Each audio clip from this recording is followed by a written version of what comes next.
بسم اللہ الرحمن الرحیم۔ عمران خان کی ناکامی کے بعد کیا ہم پھر موروثی سیاسی جماعتوں کے غلام بن جائیں گے؟ کیا ہم پھر نواز شریف کے خاندان کی غلامی اختیار کریں گے؟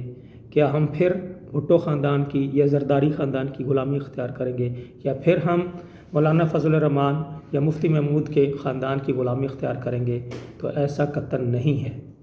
آف کورس پاکستانی یوتھ اور ہم بھی یہ چاہتے تھے کہ عمران خان آگے آئے اور اس موروثی سیاست سے پاکستان کی جان چھڑائے، لیکن بدقسمتی سے اس شخص کی کارکردگی ایسی رہی کہ اس نے ملک کو اندھیروں کی طرف دھکیلا، ملک کی معیشت کو برباد کیا اور ملک میں جو یوتھ ہے اس کے اخلاق کو برباد کیا، یوتھ کو بدتمیزی اور بد اخلاقی سکھائی اور سیاسی طور پر اپنے 4 سالہ دور حکومت میں کوئی بھی کامیابی حاصل نہیں کی، بلکہ ملک کے اندر سیاسی تفریق کو، تقسیم کو بڑھایا اور کرسی سے اترنے کے بعد، وزارت اعلیٰ سے، وزارت عظمیٰ سے اترنے کے بعد ملک دشمنی پہ اتر آیا۔ پاکستان کو نقصان پہنچانے کے لیے، پاکستان کو دیوالیہ کرنے کے لیے پیٹرول کی قیمتیں دانستہ کم کیں تاکہ پاکستان دیوالیہ ہو جائے، اور دیوالیہ ہونے کی صورت میں پاکستان کی سیکیورٹی اور پاکستان کی قیمتی ایٹمی اثاثے بھی داؤ پہ لگ سکتے تھے۔ اسی طرح سے IMF کے پروگرام کو روکنے کے لیے IMF کو اور حکومت پاکستان کو خط لکھنے کی سازش کی گئی کہ IMF کا پروگرام پاکستان کو نہ ملے، اور IMF کا پروگرام پاکستان کو اگر نہ ملتا تو اس سے پاکستان کے ڈیفالٹ ہونے کے یا دیوالیہ ہونے کے چانسز موجود تھے۔ یہ ساری کی ساری سازش عمران خان کی طرف سے کی گئی اور اس وجہ سے کی گئی کہ اس سے کرسی چھن گئی۔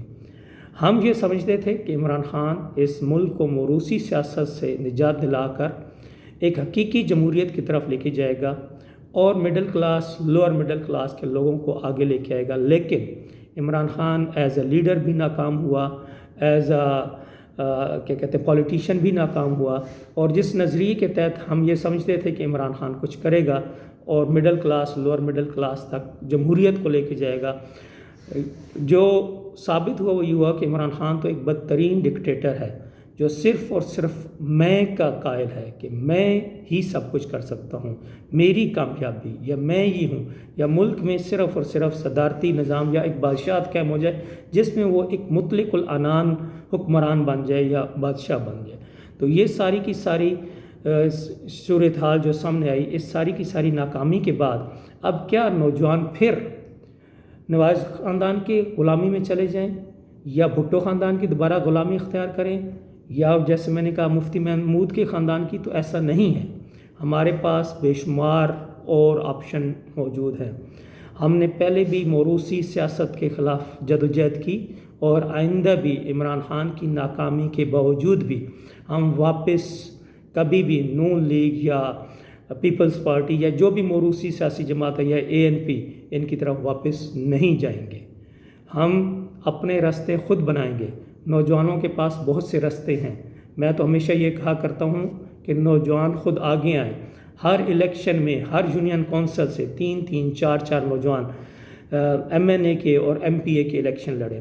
اگر آپ آزاد الیکشن نہیں لڑ سکتے تو بہت ساری چھوٹی چھوٹی جماعتیں ہر علاقے میں، ہر علاقائی اور صوبائی جماعتیں موجود ہیں، آپ ان جماعتوں کے ٹکٹ لیجئے اور ان کے ٹکٹس پہ کانٹیسٹ کیجئے۔ کبھی بھی واپسی کا راستہ اختیار نہیں کیجیے گا کہ عمران خان ناکام ہو گیا تو چلو وہ پہلے والے بہتر تھے، پہلے والے بھی بہتر نہیں تھے، انہوں نے ملک کو اپنی جاگیر سمجھا ہوا ہے۔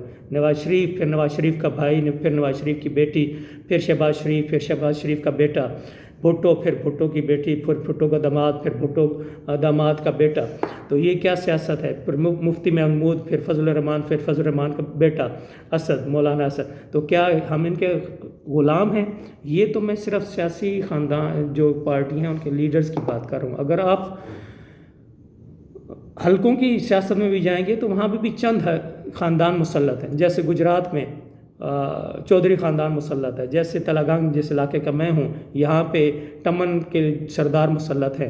تو یہ چند خاندان ہیں، یہ چند لوگ ہیں جو مسلط ہیں، اور یہ موروثیت یہ سمجھ رہے ہیں کہ سیاست ہمارے گھر کی باندھی ہے، ٹکٹ ہم نہیں لینا ہے، اور طاقت کے جو ایوان ہے، جو اقتدار کے ایوان ہے، وہ ہمارے جو ہے نا ڈبیٹنگ کلب ہے، ہم نہیں یہاں پہ جانا ہے۔ تو اب نوجوانوں کو یہ فیصلہ کرنا ہے۔ آف کورس اس میں کوئی شک نہیں کہ عمران خان ایک ناکام شخص ہے، اگر کوئی اس سے امید رکھتا ہے کہ وہ کوئی بہتری کرے گا یا کوئی وہ معجزہ کرے گا تو ایسا ممکن نہیں ہے۔ لیکن کیا عمران کی ناکامی کے بعد، جیسے میں نے پہلے کہا، کیا نواز شریف یا پھر شہباز شریف یا آصف زرداری یا مولانا فضل الرحمان یا ANP یہ ہماری چوائس ہے؟ تو قطعاً نہیں، یہ ہماری چوائس نہیں ہے۔ میں آپ نوجوانوں کو یہ بار بار کہتا ہوں کہ آپ خود آگے آئیں، ان لیڈروں کے سامنے کھڑے اور انہیں کہیں کہ ہمیں ٹکٹ دیں۔ الیکشن لڑنا، الیکشن کانٹیسٹ کرنا ہمارا بھی جمہوری اور آئینی حق ہے۔ پاکستان کے ہم بھی اتنے ہی مالک ہیں اور پاکستان کے ہم بھی اتنے ہی مخلص ہیں اور محب وطن ہیں جتنے آپ کے بیٹے اور بیٹی ہیں۔ تو ان لیڈروں کے سامنے کھڑے ہیں اور ان سے ٹکٹ کا مطالبہ کریں۔ اگر یہ آپ کو ٹکٹ نہیں دیتے تو آپ آزاد الیکشن لڑیے، آپ خود سامنے آئیے، آپ اپنی پارٹیاں بنا لیجئے۔ اگر آپ اپنی پارٹی نہیں بنا سکتے تو چھوٹی چھوٹی جو علاقائی پارٹی ہیں ان پارٹیوں میں شمولیت اختیار کیجیے اور وہاں ٹکٹ لیجئے اور ٹکٹ لے کے خود الیکشن لڑیے۔ یہی رستہ ہے کامیابی کا، یہی رستہ ہے پاکستان میں تبدیلی کا۔ یہ جو سیاسی کلچر ہے جس میں ایک سپر ایلیٹ کلاس پاکستان کے وسائل پر پچھلے 72-73 سال سے مسلط ہے، اور یہی خاندان بار بار آتے ہیں اور یہی خاندان جو بھی پاکستان کے وسائل مزید ان کو لپیٹتے جا رہے ہیں، پاکستان کے وسائل پہ قابض ہوتے جا رہے ہیں۔ تو اس قبضے سے پاکستان کو چھڑانے کے لیے، ان وسائل کو ان کے قبضوں سے نکالنے کے لیے اور ملک کو ترقی کی طرف لے جانے کے لیے ضروری ہے کہ پاکستان کی یوتھ آگے آئے، وہ خود الیکشن کانٹیسٹ کرے اور واپس موروثی سیاست کی غلامی کوئی رستہ نہیں ہے، کوئی چوائس نہیں۔ یہ کہنا کہ یہ اس سے تو فلاں بہتر تھا یا یہ بڑی برائی اور یہ چھوٹی برائی، یہ بڑی اور چھوٹی برائی کا جو کنسیپٹ ہے اس کو ذہنوں سے نکالیے۔ آپ خود دیکھیے، آپ خود سوچئے کہ آپ میں لیڈرشپ کی ایبلٹیز ہیں۔ You are capable to lead the nation. You are capable to lead the people. So why you are standing away from the political arena? You must come into the political arena and take part in it and play your role in the Pakistani politics and in the progress of the society and the progress of the country. آپ باہر نہ کھڑے ہو، آپ آگے آئیے، آپ محنت کیجیے، آپ پالیٹکس میں اور اس فیلڈ میں جو طاقت کا میدان ہے اس میں اپنی ایبلٹیز کے ساتھ، اور میں کہوں گا پڑھی لکھی جو یوتھ ہے مڈل کلاس کی اور لوور مڈل کلاس کی، اس کو ضرور آگے آنا چاہیے۔ دوسروں کے نعرے مت لگائیں، دوسروں کے پیچھے اپنی جوانیاں مت برباد کریں، خود آگے آئیں، خود اپن قد آور درخت بنیں جو ملک اور قوم کی ترقی میں، جو ملک اور قوم کی تعمیر میں ایک کردار ادا کرے، نہ کہ دوسروں کے نعرے مارتے مارتے آپ اپنی جوانیاں ضائع کر دیں اور پھر بڑھاپے میں تعصب کا شکار ہیں کہ وہ جی میں فلاں کے پیچھے چلتا رہا تھا۔ تو خدارہ موروثی سیاست کی جو غلامی ہے اس سے نکلیے، اور جو ناکام سیاستدان ہیں ان کے پیچھے مت چلیے، خود آگے آئیے اور ملک کی تعمیر و ترقی میں اپنا کردار ادا کیجیے۔ مع السلامہ۔